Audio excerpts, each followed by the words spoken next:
Hello everyone, welcome to another episode of Southern Dirt Motorsports, and I'm Steve Winstead, the host. And today we're at a very special place for me. It's very dear to my heart. It's the new Sparta Speedway, the last one that was built. And Mr. Ed Cannizzaro bought the property, and he's allowed us to come in and do some videoing and talk to him. And I'd like to bring him in just for a quick word. First of all, thank you for allowing us to you're very welcome. Come here. And like I say, you know, this is a piece of history. A lot of it, all of it's gone, I know, but still, you know, you can still see right there is turn 1 and 2. And the back stretch right there, turns 3 and 4. The flagman stand was right in there.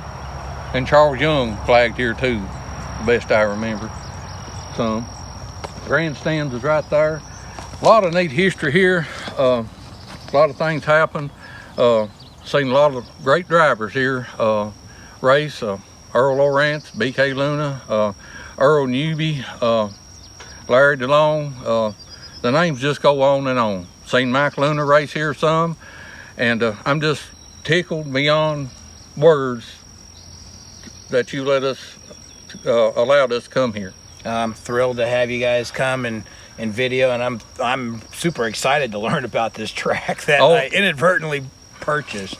Well, like I said when we first got here, you know, it's I know it's kind of maybe an overstatement, but to me this is holy ground, and it's a lot of good childhood memories, and I'll just leave it at that. This right here over my right shoulder was the pit area. I never did get to come in here as much as I wanted to, but again, there have been a lot of great names here raced. That's been on my podcast. Randall Davis is another one that I omitted. Just a lot of great history right here. A lot of things went down here. Just brings back a lot of neat memories for me. I'm still in the pit area part. The best I remember, the pit grandstands was over to this right area, the best I remember. And you can really see, you can see the outline of the track. I've been told that Ed's going to get it bush hogged off, and when he does, I'm going to come down here and shoot some more video, and you can really tell and see the track where it was.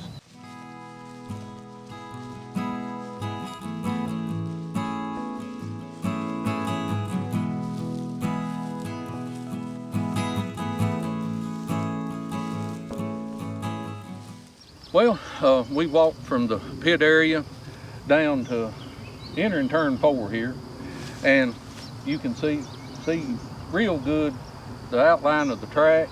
You can see how the banking is sloping down. Of course, it wasn't sloped like that. When this place was leveled, there was a bank right there. Best I remember, there was a bank about shoulder high that runs, I think, right along about here, best I remember. Seen a lot of good races right here. Seen some of the best races I ever seen, NASCAR or whatever, right here. This is where the pioneers cut their teeth. It was a hard way for them to make a living, but they paved the way for, in my opinion, for the modern day drivers that we've got now, and the equipment they've got. They done a lot of research and development back even in the older days. When they was running here, you know, I've heard some of the stories at some of my previous podcasts, you know, some of the innovations they've done to try to get the edge. And I heard one guy tell a story about that run here when the competitors getting too close, he had him an oil squirt can. And he had a hole in the floorboard, and he'd take that oil squirt can, start squirting down on the headers, and it would start smoking, and the guy behind him would think he's blowing up, and he would back off. And I've heard stories like that, but this is just real neat that we was granted permission to come here. I've drove by here I don't know how many times, reliving my youth. think about things that's happened here. It's just a neat part. In between turns, turn 4 and turn 1, the best of my recollection, I'm standing about where the grandstand was.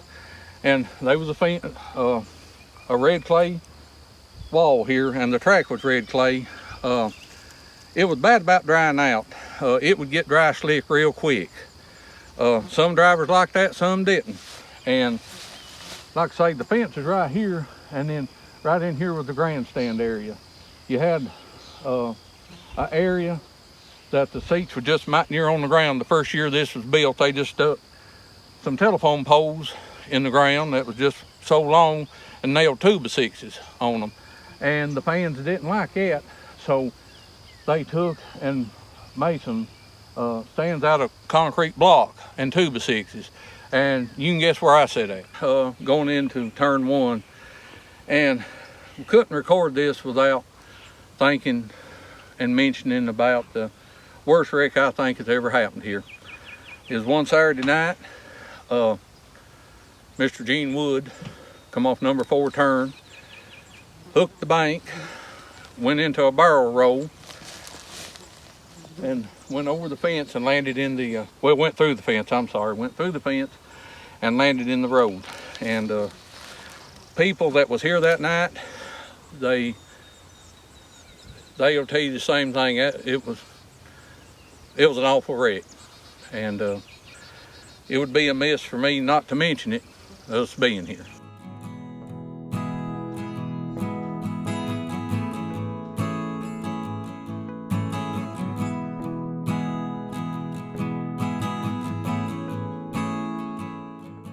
We're just outside of turn 1, where you come in at, where you used to come in at. Best I remember, I think maybe admission was like $1.50, $2 maybe. Might have got up to $2.50 when it closed. This track closed in 1983.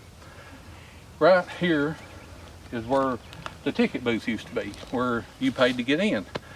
And I'd like to have all the money back that I give to buy a ticket to come in here to see what I thought was the local, well, they was the local heroes at the time.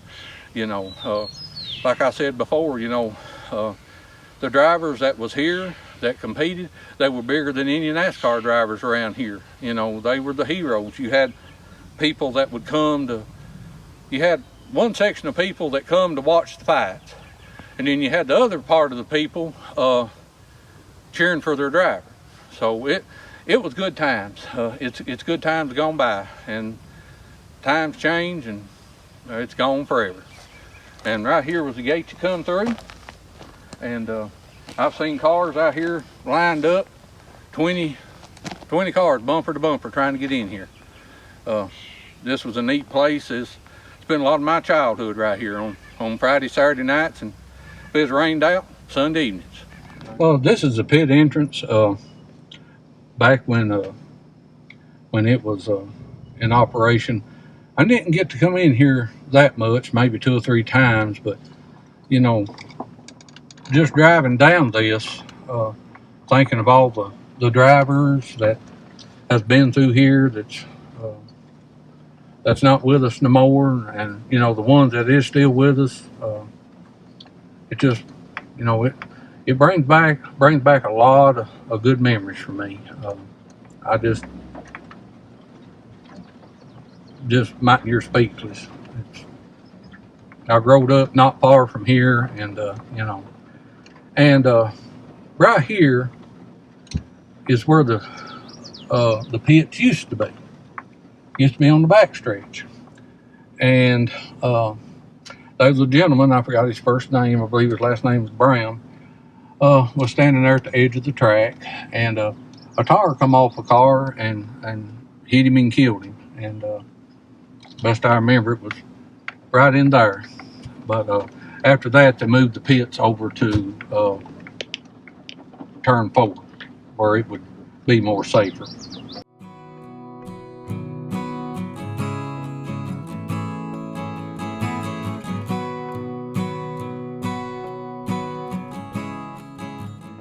Down here, the best I can determine is between turn 3 and 4, and they may be some people wonder who built this track. The best of my recollection, Luna Brothers built this track, done the construction on it, and when Luna was just a little thing, little feller, little man, he rode on the Dozier with his uncles when they was building this track. So this track don't only hold a special meaning for me, I know it holds a special meaning for Mike and Tommy and you know, a lot of other people. And my dad loved coming down here, and you know, and also, you know, when you come here, you just didn't come to see races. You know, you'd meet up with your friends here. You know, it was a weekly thing. You know, hey, you know, maybe I'll run into so and so, you know, and have a good time. And of course, they'd been their share of fights here. They'd been some doozies, but they'd been some great races here. One of the best races I ever seen here was best I remember was the 50 lap mid-season championship between BK Luna and Lynn Slager. And for 50 laps, they run side by side, door handle to door handle, and one would make a mistake, the other than back off and let him correct. I mean, it was a good, clean race, good hard race. And when it come to the checkered flag, BK had his front bumper ahead just maybe by a foot. You know, it was just good times. Good times. I want to thank Ed for allowing us come in here. It's just like walking back in time for me.